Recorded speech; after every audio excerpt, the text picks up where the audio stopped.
I don't even know if I have a funny intro this week. I got sort of nothing. I've been driving all day. Um, I don't know. I think a lot of bad things happened this weekend. I know that Kent went 0 for 2 in his football team followings.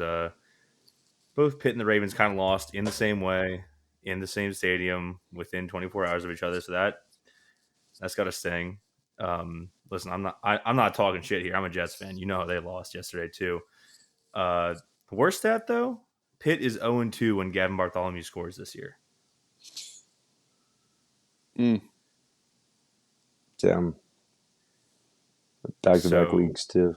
Yeah. yeah, All right. Sorry, Gavin. You had your run back to obscurity for you. I think that he's allowed to catch the ball between the 20s, red zone. Sorry, bud, we got to get Jake Overman in there. Football is a superstitious sport, and we cannot let this trend continue.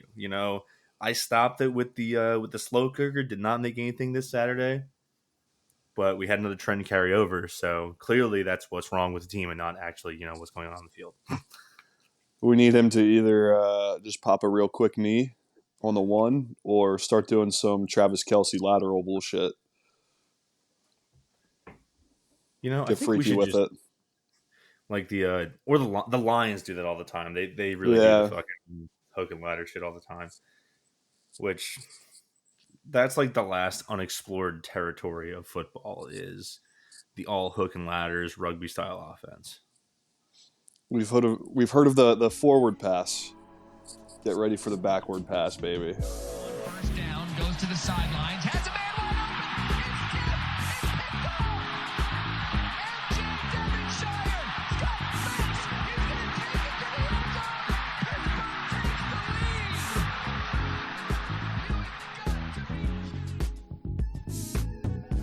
Those moments, it reminds me of last year in the Garden against St. John. And guys just stepped up. Blake hits a what the hell three. We're like, what are you doing? And he's done that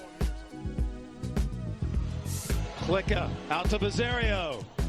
It's over. The Pitt Panthers have upset Wisconsin. Anybody if he hits his field goal. Up and got it. Sauls does it again. Welcome back to Simplified Podcast. I'm your host, Zach Kaminsky. I'm joined by Mason Kling and Kent Vanderwood.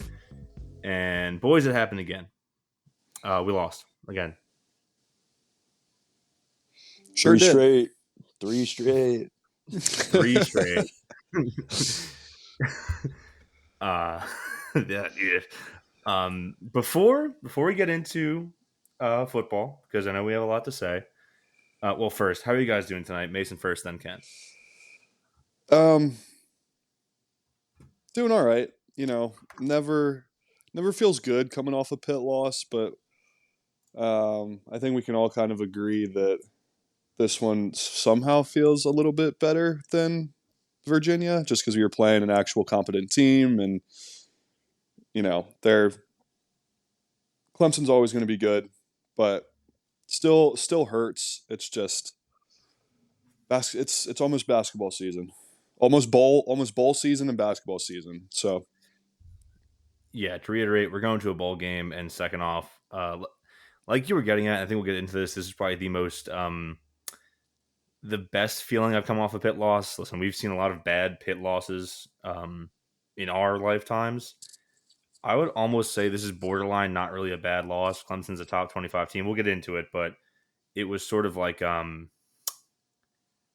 kind of feel good about the team moving forward in a weird way. We can get into it, but yeah, I agree. This one feels less bad than Virginia or getting blown off the ball like SMU.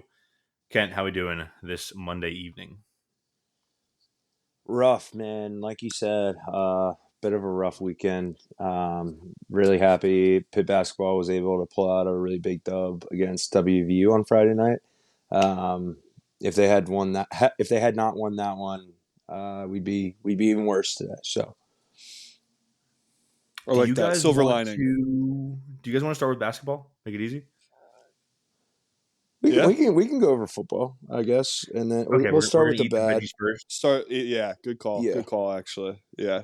All right, we'll eat the veggies first. I do want to say quick. Pitt volleyball, their home season has ended. They're still number one in the country. I believe that is 12, something like 10 straight weeks at the number one position in that sport. And right now, as they get close to the NCAA tournament, they have wins over the number 3, 4, 7, 10, 13, 15, 21, and 23 ranked teams in the top 25. If you're doing the math at home, that is 1/3 of the teams in the top 25 not named Pittsburgh. So they're still a wagon. Get on the bandwagon now. We'll be checking out those games as they get on national TV as the NCAA tournament starts up. Let's talk about football. They lose 24-20 to the number 20 Clemson Tigers. This is going to be a weird one because I think that there were positive signs in this game. I think there were things that the team did very poorly in this game, and also there were things that were outside of their control, mainly being the refereeing in this game. So where do we want to start? Negative, positive referees.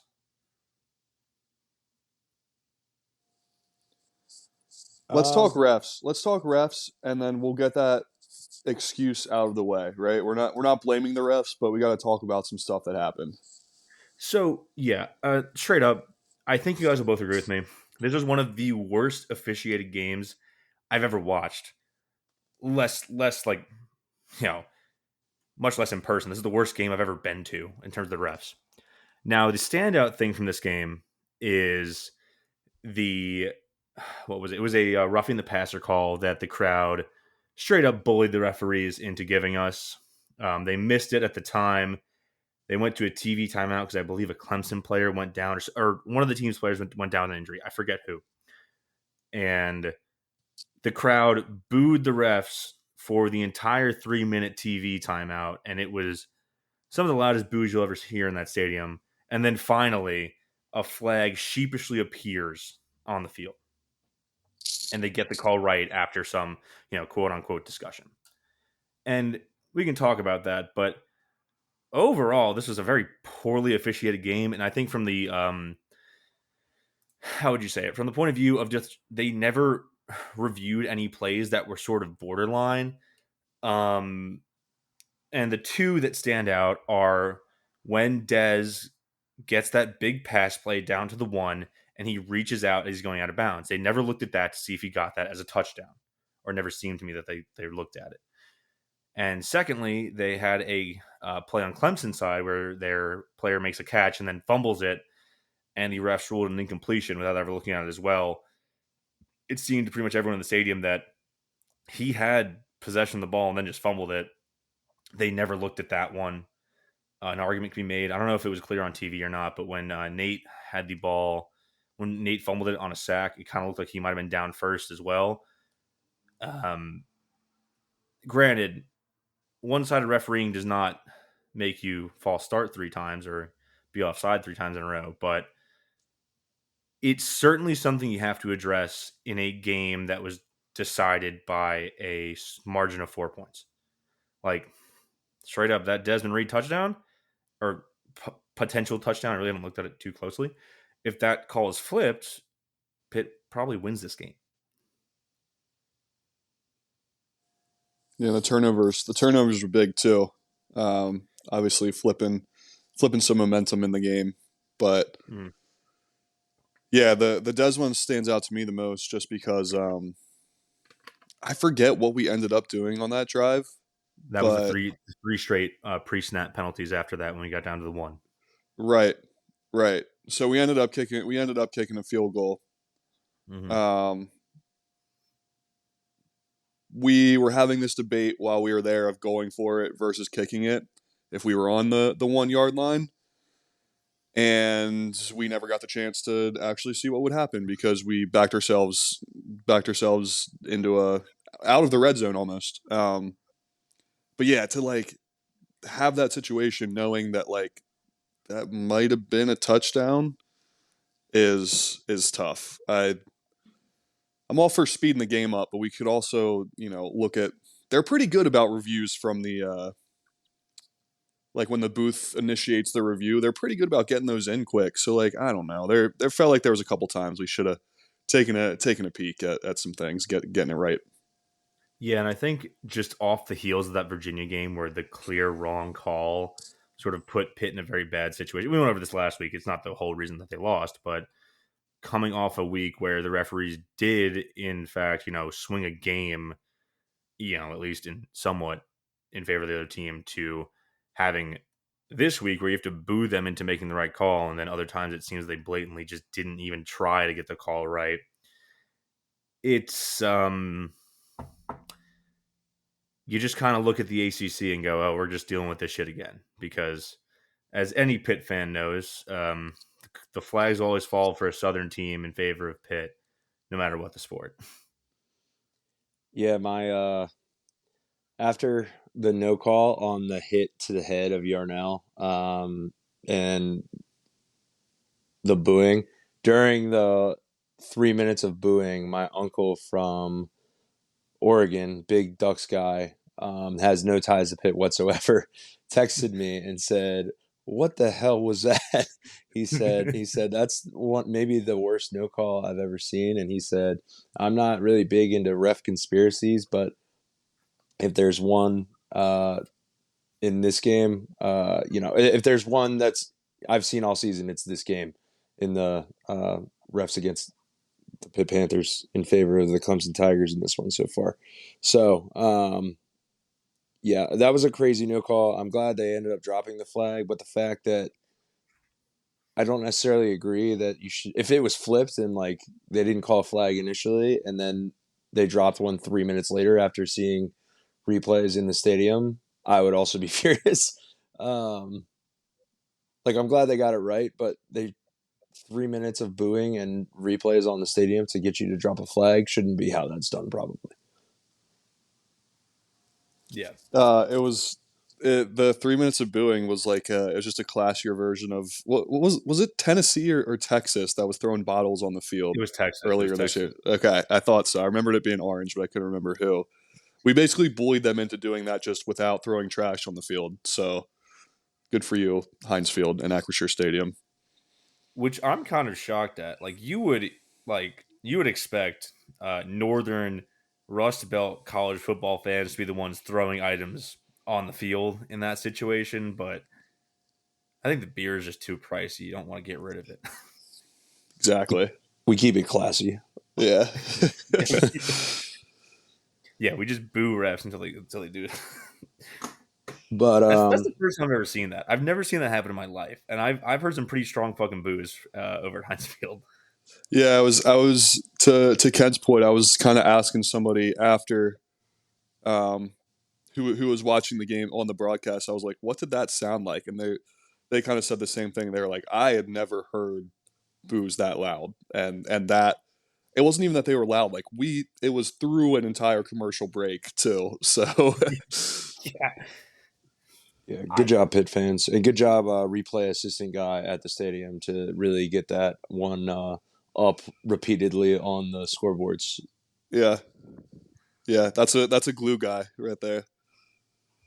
Yeah, shout out to the video replay guys.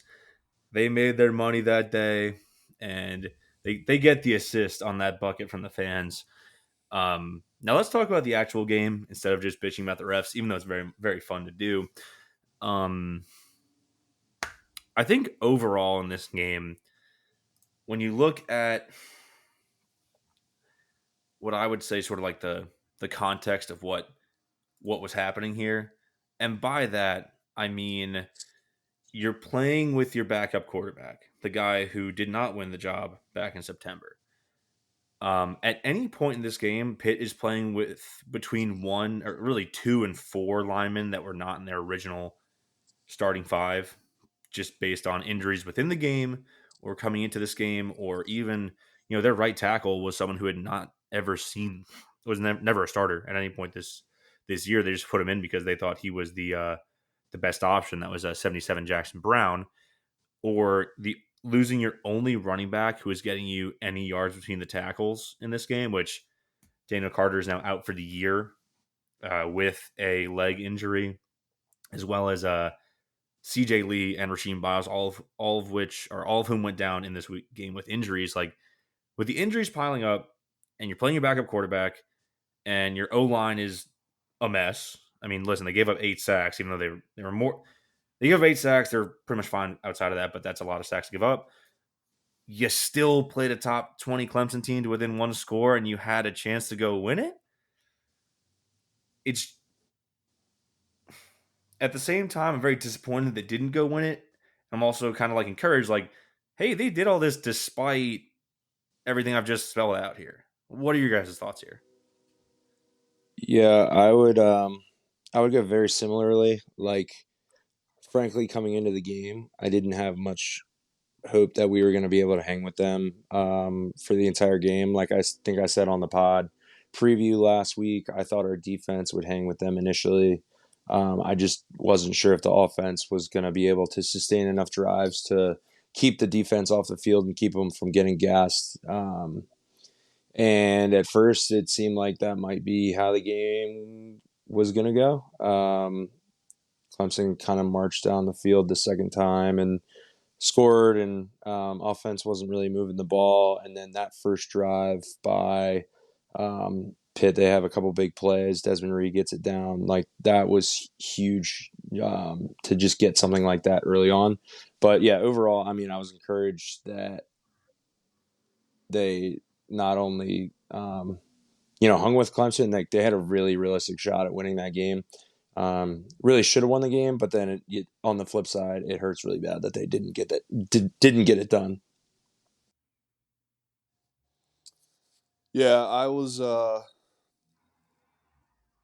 pretty bleak on Yarnell in the first half. And then as we went through the game, I realized more that he really was just getting, 8 sacks is ridiculous. And Yeah. we looked up at one point and he was, he had a 300-yard game. That was, I think, a big positive. Defense played great. Like, aside from that last drive where they limited Clemson to 8 yards rushing for the entire day until that last Cade Klubnik touchdown. Sucks that one play does you in, but like they stood on their head, battled through a ton of adversity. I think that Saturday kind of proved that even though Clemson's ranked 20th in the country, I don't think there's anybody out there that like looks at them as like that's still one of the best teams in the country. And we battled with them. It made me kind of think that like at full strength, we could probably beat anyone in the country this year. Like, we're not going to get our shot, and that's fine. We're still a young team, but this was honestly, I think, like this loss said more about Pitt that even some of the earlier wins, like against West Virginia and Cincinnati in the season, did, to my opinion. I think that's a really good point where, like, this loss, like you said, they were not looking good in the first half. They were not moving the ball. Like I'd mentioned earlier, the only person who really had any sort of success running the ball early was Daniel Carter until his injury. They had Dez, on some pretty good plays outside the tackles, but running between the tackles was pretty much a no-go for anyone else through about 3/4 of this game. But I mean, Yarnell, like, for your backup guy, ending up 34 of 54, 6.5 yards per pass, 1 touchdown, 1 pick, fine, whatever. But, Pitt's only running the ball at 2.7 yards per rush all day. Clemson's running it at 2.1, which is very impressive by the defense. I thought they handled Phil Maffa extremely well, and, until the last play, they handled Klubnik scrambling well as well. They stopped Clemson on their own only 4th down attempt of the day. Even they fucking held the ball longer than Clemson, which you haven't seen from a Pitt team in weeks. The main issue is that Pitt was penalized 13 times for 100 yards. And I think you start there in terms of negatives. You can talk about, they dropped some touchdown passes, especially like there were 2 pretty big ones to Poppy Williams that he dropped. But other than that, it's the penalties. I think even with the makeshift patchwork O-line, they did a damn good job of keeping, at least keeping the upright long enough to complete 34 passes for over 300 yards. They outgained Clemson on the day. But we kind of been dancing around it. There were two separate instances in this game where Pitt had three straight pre-snap penalties, once on defense, once on offense, and that time on offense really ended up hurting them because they went from the Clemson 1 to the Clemson, what would it be, the Clemson 16. It just killed the scoring opportunity. You know, that's kind of the story of how that was lost. Sorry, go ahead. Yeah, no, it is. The three offsides in a row on, I think it was 3rd and 21. Just absolutely there's no excuse for either of those sequences on offense or defense. They were clearly trying to bait us offsides. You'd think after one or two times you don't do it a third time, but there we were. Luckily they didn't convert on that. I don't believe we ended up getting out of that jam on defense. Offense, that was also inexcusable, especially due to the fact that Narduzzi uses a timeout in that sequence. He calls a timeout when they're at the 1, and then they still get 3 straight penalties. And we end up needing that timeout very badly later on in the game too. So whereas, even if he uses that timeout and you score, you might not need that timeout at the end, but to have both those things happen, just really, really tough. And I think that was the difference in the game right there. Since we're talking timeouts too, last drive of the game, some mismanagement on the clock there by Doozy, where I guess Yarnell scrambled, right? Did not get the first down. Narduzzi thought he did. It was a pass to Dez, I think. And was it? Okay. Tackled. Okay, thank you. Thanks for keeping me honest. But yeah, we lost. We only had 2 timeouts. We had to be really careful about clock management. And we had a good drive going together. A couple. We had 1 timeout left at this point. That was our last one. Yeah. And as the head coach, you got to be ready to, whether it looks like a first down or not, they have to signal right away. I don't know. It just, so much time came off the clock then, and then it really felt like a lot of the momentum was taken out of the drive. So it would have been nice to, like you said, Kent, have another timeout. But even the ones we had, we were kind of misusing. And yeah, I just can't stand when you call a timeout on the 1 yard line and then the penalties that come after that. That's, I don't know. That's stuff that happens in rinks football. That shouldn't be happening at the college level. Yeah. I mean, I right away when he called the timeout, I was unhappy to begin with. I was freaking out to you guys in the stadium. I'm like, we're going to need that timeout at the end of this game. It's way too close. You just know. I do this in every NFL game as well. It's like, if it's a close game like that, you're going to need that timeout at the end. You only call a timeout if you absolutely, absolutely have to, and it ends up biting them in the butt. So, especially because Des Reed, he scored on the play. They blew it dead. So who knows what actually happens? But it looked like if they would have just let the play go, it would have been a touchdown. He was going to get in. Yeah, it did look like that as well. Obviously, it's not for sure because obviously guys stop and things like that. But it looked like that was going to be the one that punched it in. So. That's even. I forgot about that. That's a good point, but that's even tougher to swallow. Then. Yeah, that was Derek Davis, by the way, not Des Reed. He was in at that point. I mean, I don't know. I guess you're not going to blame it on this, but the missed 59-yard field goal. I didn't love that call, but I guess it didn't really end up mattering. Clemson punts right afterwards. You kind of lose the field position game with that, but yeah, I kind of liked it. Can I?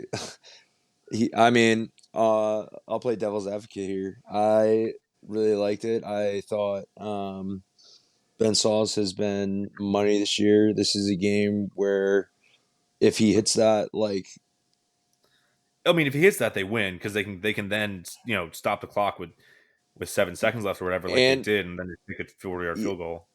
And how many 57-yard field goals have you seen Ben Sauls make this year that look like they're right down the middle that look like they would be good from 65. So I don't mind giving him a shot, especially senior day, last time at that stadium to try and set the record. He has a chance to set the record right there. I'm all for that call. He had the leg on it. It was ugly. I think he was trying to get lower trajectory on it, and it just came out a little weird. But he still had the distance on it. It was right.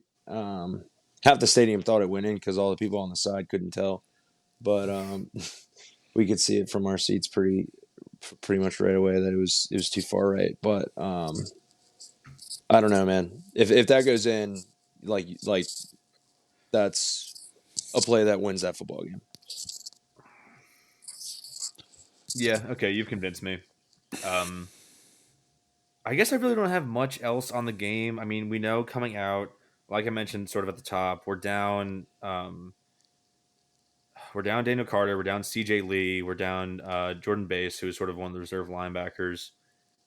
The O line looks like there's just going to be more and more new faces on it. Really, there's only been one guy who started every game. That's Ryan Baer, who's played both left and right tackle. Which I guess shout out to him. He's looked a lot better this year. We don't know if Eli is going to be cleared. That's what Narduzzi said at his press conference today. I think, if it's Yarnell again, he can sling it. Just keep him upright. Don't get him sacked 8 times. Dude, Yarnell looked way better Saturday. I know we touched on this, but he looked way better than Eli has looked in weeks. I think Eli at his best earlier this year looked better than Nate did yesterday, but Nate looked better on Saturday than Eli has probably looked in about 4 or 5 games. I totally agree with that. I think if Eli is ready to go by next week, I still think you go with him because it's pretty clear that Eli is the future of the program. But if you're going to play it cautious with Eli against Louisville, which I don't really have a preview for, I guess we're going to play them. Go ahead, whatever. If you're still not sure that he's going to go, why not just play Nate? Yeah, I mean, if it's a concern for his health and it's going to have long-term implications, like play it safe, don't play him, play Nate. I mean, if he's fully ready to go, I do agree. It's like if that's the guy you want to keep around in the program, it's probably best not to piss him off and keep him on the bench when he wants to play. With how open the transfer portal is these days. Yeah, I guess that's my only thoughts there. So we'll see.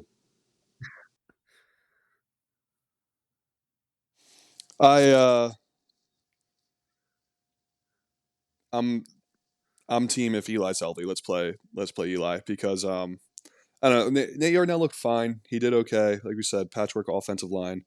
There were still several throws that I think could have been better, and I know Eli hasn't looked great, but the ceiling's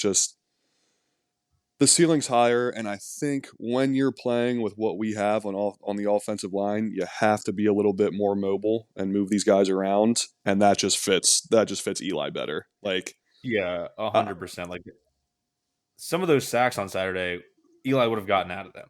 Like exactly. I love Nate. He's a statue back there. He can throw it, but he really can't move around. That was definitely an issue on Saturday. Yeah, if Eli's healthy, start him.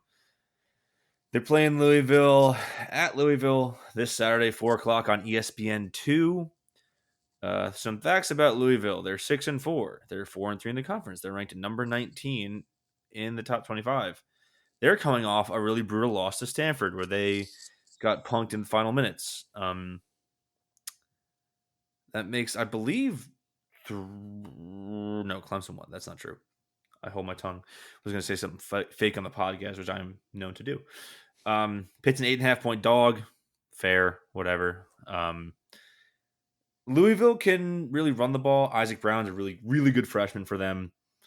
I think this Pitt defense will be up to stopping him. It's just a matter of stopping 1100th year quarterback Tyler Shuck, who is manning down their offense this year. I don't know. I think they probably have a better chance of winning this one, but who knows? I don't know.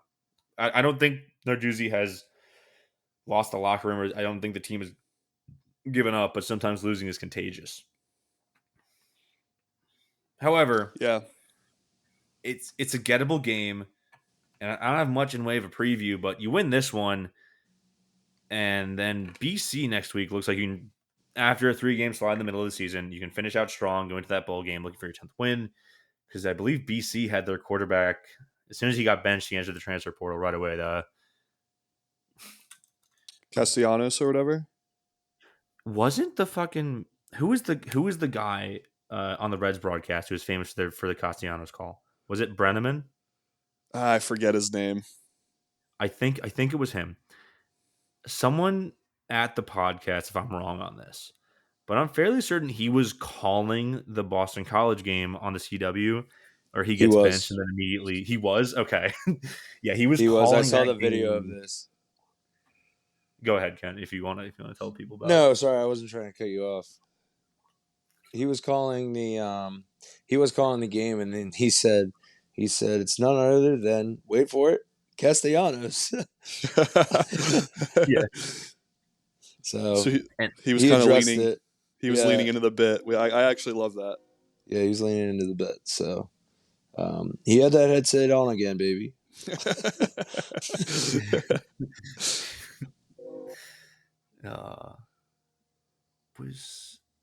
Was it? I'm trying to verify if it was this game in which he was benched. So I think it was against Syracuse, maybe. This is yeah, okay. He gets benched for against Syracuse, and they end up winning with their backup, and then he enters the transfer portal in the game in which the Castellanos guy is calling it on the CW. So that's the magic of the ACC, baby.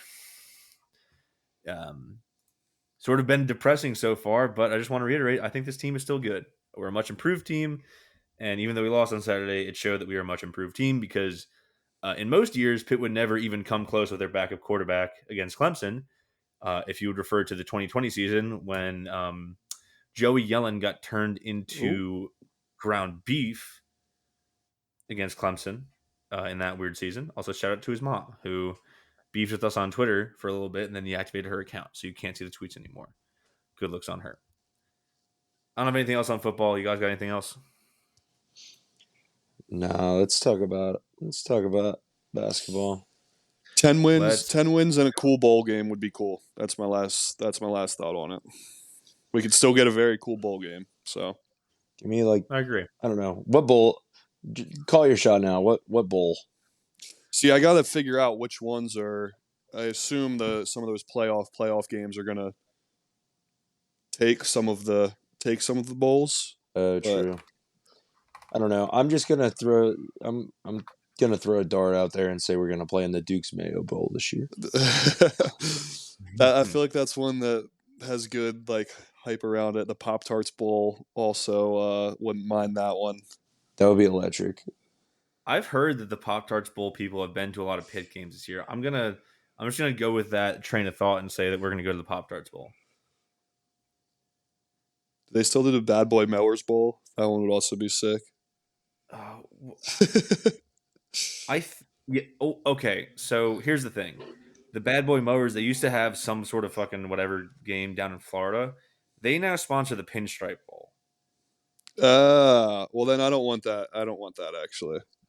We were just talking about this weekend how bad of a place it is to see a game in New York between fucking Christmas and New Year's. It's cold as hell up there, and you're in. Okay, whatever.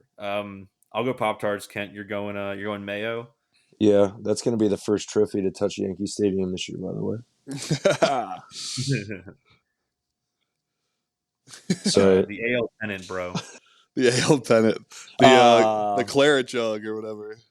Forgot about that one. Well, anyways. More pennants than you've seen in your life, buddy. Anyways.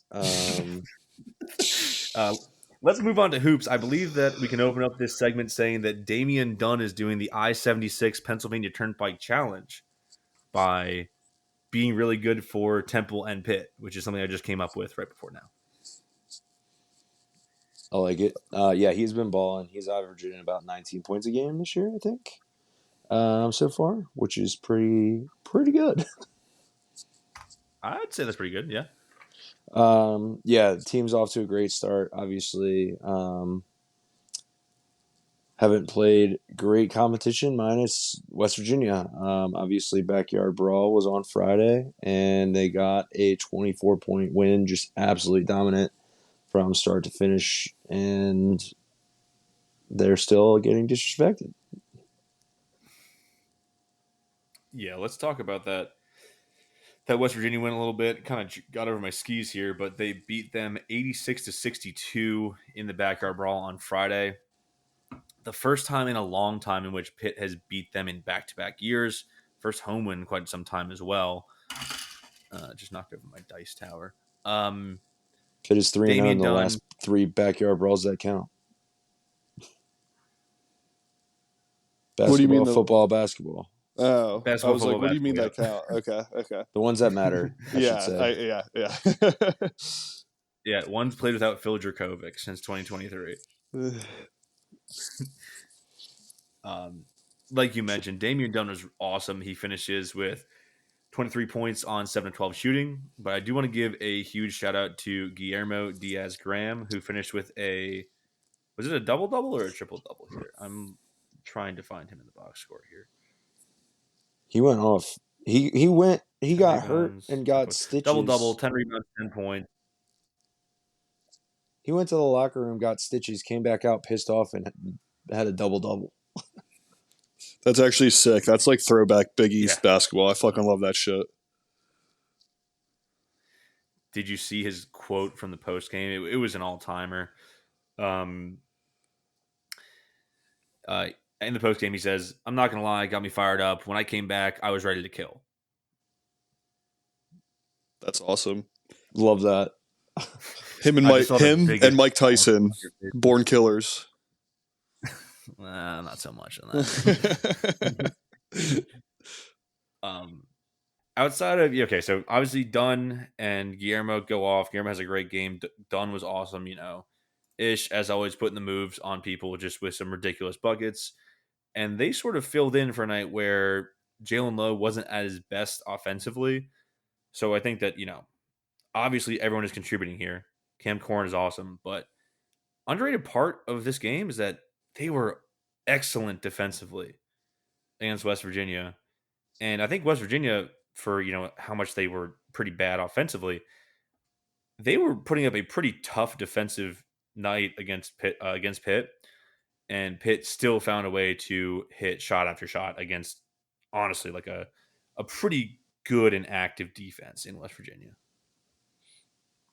Yeah, they held West Virginia to 20% from 3. They were really good at closing out and just playing really good defense the whole night. And then, on the flip side, they were getting some turnovers and off the rebounds, pushing the tempo and getting some easy buckets and getting some transition stuff. And overall, everything was just clicking on Friday night. So, yeah, it felt like with the rebounding, it was like every 50-50 ball we were just being more aggressive, going up and getting it, being more aggressive on the defensive ends. Like couldn't have said it better, Ken.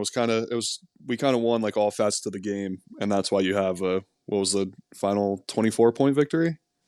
Something like that. Yeah, 24. And to your point, it's really refreshing to see a Pitt team that kind of dominates on the boards and is getting those 50-50 balls, because that was kind of their biggest weakness in a couple of the Cable years is like, all right, you have some scorers, but you have absolutely nobody to rebound. Yeah. And now it seems like everybody's trying to rebound. Ish Leggett is a good rebounder. Damian Dunn helps out on the boards. The Twins. Cam Corden has been also awesome so far. He only had 5 rebounds last game, but he is also a guy that will go and get you a lot of boards if he needs to. So overall, really good rebounding team. Every single person in the starting lineup on Friday had at least 3 rebounds. Love that. Yeah. So, yeah, pretty cool. I think that Cam Corn's presence also helps out the Twins and anyone else who's going to rebound, because we haven't had a guy who can play in the middle like that. Guillermo, for as much as I love him, he's undersized, can't play the 5. Fede was light in the pants. Just his presence in the middle has helped out the whole team rebound. And I think they've also got a different mentality this year. They just want to get rebounds too. But Mason, sorry, I cut you off. I mean, your stuff was more important. I was just going to laugh because on the way up there, my uncle called my dad, and we had plans to go to the game. And he was like, "Yeah, I saw that Pitt was a 26.5 point favorite tonight against West Virginia." And I was like, "What?" I was like, "That can't be right." I mean, I looked it up, and obviously we weren't. But then I was giving him shit later, and he was like, "Well, I was right. They almost, I mean, they damn near beat him by 30." So, I was joking with him. We have to find whatever odds maker had that line out and follow his picks because they were right on. Love that. You know what? One thing I noticed too is that this is the first game I was really able to catch end to end on TV, and I kept looking at Cam Corn holding the ball and thinking he was Blake Hinson. One, because they both wear number 2, but they're both kind of tall and have similar-ish hairstyles. They're both big guys. I'm like, and fucking Cam Corn's hitting 3s in this game. I'm like, why is Blake Hinson back in the zoo? I had to unlearn that Hinson is not in 2 this year. That's funny. Yeah, I didn't know. I feel like this is the first game we've kind of seen that from Corin. I don't think he did a lot of that at Florida State, but looks like he added a little bit of a outside game to fit into the offense here. So we'll take it. So you'd be right. His freshman year, he shot 26.7 from 3. Last year, 0% from 3. Yeah. This year, 33.3% from 3. Sorry, Kent, go ahead. No, you're good. I was just going to say, I mean, this was the real first true test for this team. A real good, benchmark game, I would say. And to just have, I think they beat West Virginia by, 17 last year. But this one felt different. They were just utterly dominant from end to end in this one. And, I'm very excited. This team looks really good. The depth that we've talked about numerous times really shines through as well. I love that Zach Austin comes off the bench and just gets 5 SC top 10 highlight blocks a game. Yeah, he's really good with that. He had a few sick ones on Friday.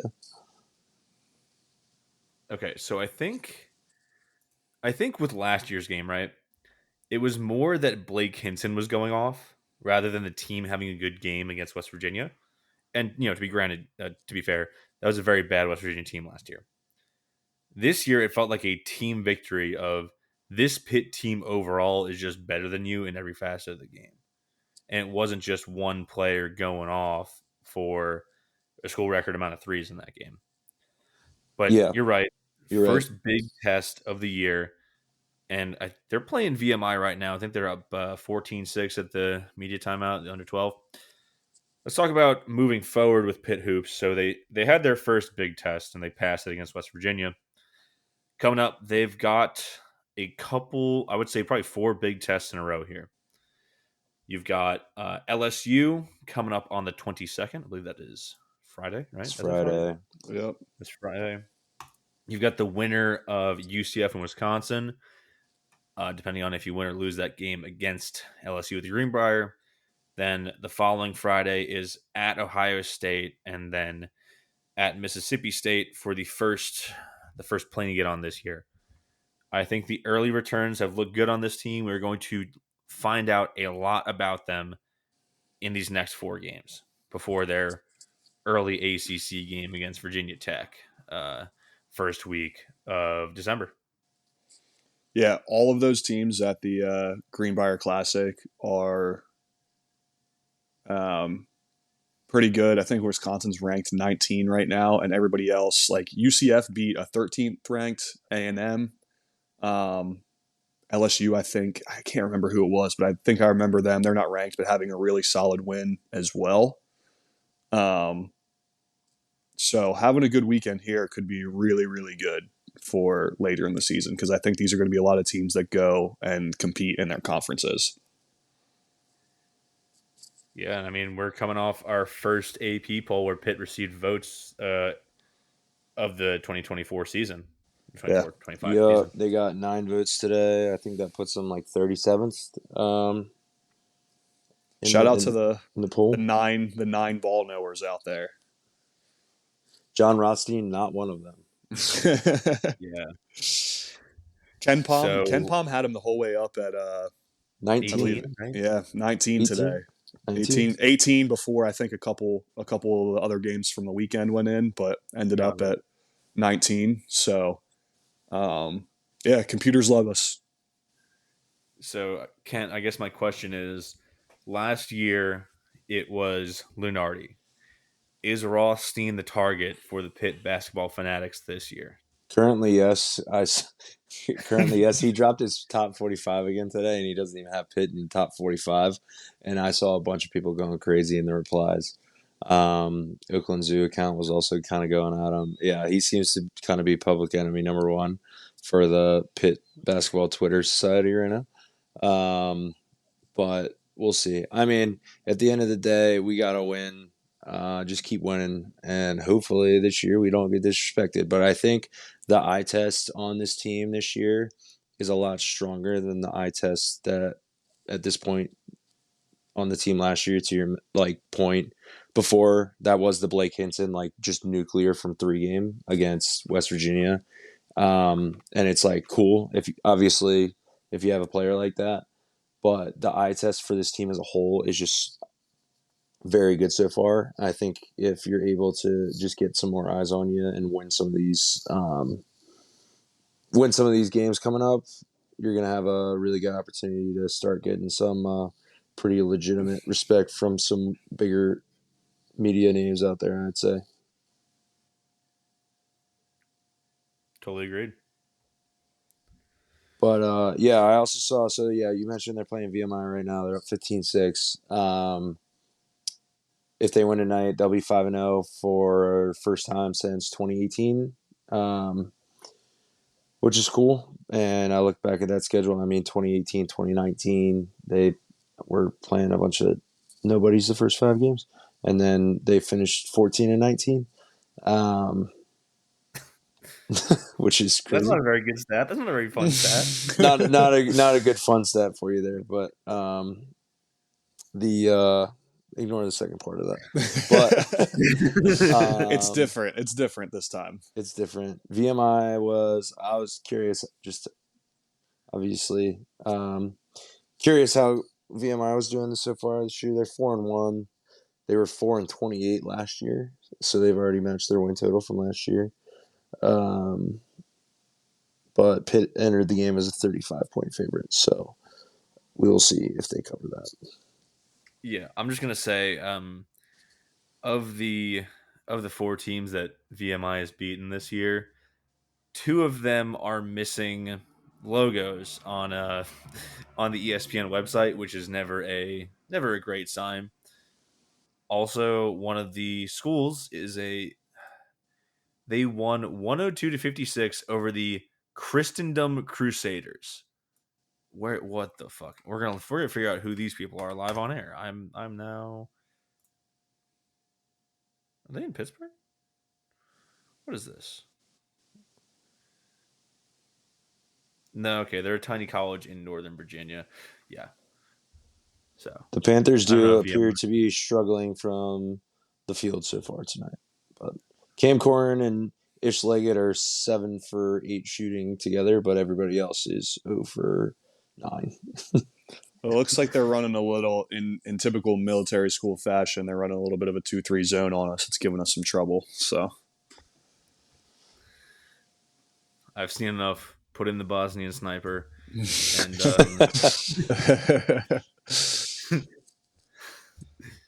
the 2-3 beater. I will say I was a little surprised. Have we figured out how to say his name? Is it Dalalic? no, it's a what did I text? I texted in the group because I heard it on the broadcast. It's like I'm telling you, get this down. Delhi. We're calling him Delhi until further notice. Delhi is definitely gonna work, but Delilich. It's Delilich. All right, that's a lot easier to say. Delilich. Delich. Well, yeah, he's not getting a ton of minutes. I think he got like 8 minutes against West Virginia. Came in kind of in garbage time, but we'll see what kind of role he kind of carves out on this team. I assume in a game like this, we may need him in a 2-3 zone. But so far, no minutes. I think they're just going to kind of ease him into it, especially because he's coming off a hand injury. Yeah, a hand injury, and like he hasn't had a lot of time with the team. Right now, it seems like he's sort of on that second unit, sort of like where you've got Zach Austin and Brandon Cummings coming in on the first rotation. He's going to be like deeper into that rotation. Breaking news: Delhi has just checked into the game. Oh, speak of the devil. Speak of the deli, man. Live update. We're gonna cut it here. We're not gonna live broadcast the entire game here because that would be tough. What I want every listener here to do is you're gonna go into John Rothstein's replies, right? And you're gonna tell him that you're doing the I-76 PA Turnpike challenge. You're busting it down Damian Dunn style, and he needs to rank Pitt in his top 45 if he does not want to become victim to the I-76 Pennsylvania Turnpike challenge, busting it down Damian Dunn style. Got it? Cool. Thank you for tuning in. This has been Simplify Podcast. I've been your host, Zach Kaminsky, joined by my wonderful co-hosts, Mason Kling, Kent Vanderwood, and hopefully next week we will have a lot more wins to talk about, especially on the football field. See you next time. Hail to Pitt. Beat the Keydets, Tigers, and Cardinals, baby.